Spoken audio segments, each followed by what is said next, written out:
Your Friday night service, was that on either a commission or for a specific request for a synagogue, or? I don't think I've written a piece of extended music without commission since 1956, 55. It was the Park Avenue Synagogue Commission from David Putterman, part of a long series. This was 1962, I believe, or 63. It's the Friday night service? Yeah. Mm-hmm. And it was written for those forces and that ritual and, you know, the conservative ritual, with the possibility of having several opening numbers, the Matovu, the L'Chododi, the Shiru Ladonoi, etc.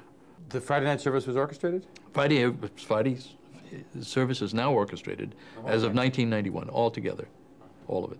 Full, but symphony orchestra, chamber orchestra? It's a large chamber orchestra, basically. It has no horns. It uses a couple of trumpets, trombone or two, I think 2 trombones, double bass, strings, regular strings, flute, oboe. Oboe? I'm not even sure Does it right have 2 now. woodwinds? I think 2 woodwinds. I'd have to look again. It's an irregular combination, and that was also the result of being determined by the orchestration of some other things that were on the program in which premiere was performed. Mm-hmm. There was a Bach cantata and a Gabrieli motet. So I took a lot of the brass and then the Bach cantata. So I remember that it didn't have French horns. It doesn't have tubas? No tubas.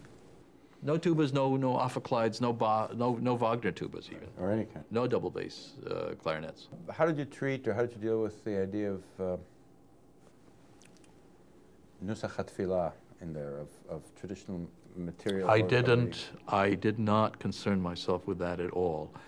The whole piece is based, however, on trope and is constantly infiltrated with some of the simplest, most basic turns of trope that I had heard in cantillation, being cantillated, and also from the Rozovsky book. Yeah, but Cantillation of the Bible. you do. I mean, when you come, let's say, to the Borchu.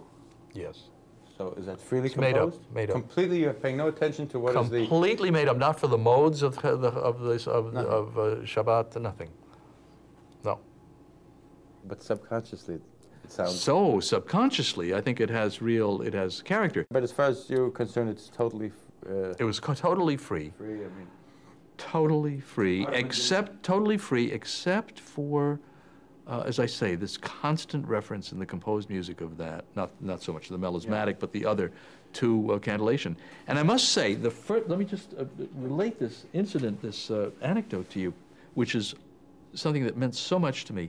When the service was over, there was a reception that night at the Park Avenue Synagogue, and a very old Jew came up to me and said, you know,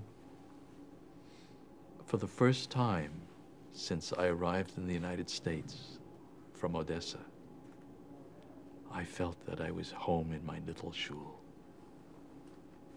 He said, how did you do that? And I said, I don't know. But that was an amazing accolade that I felt justified everything I had done somehow.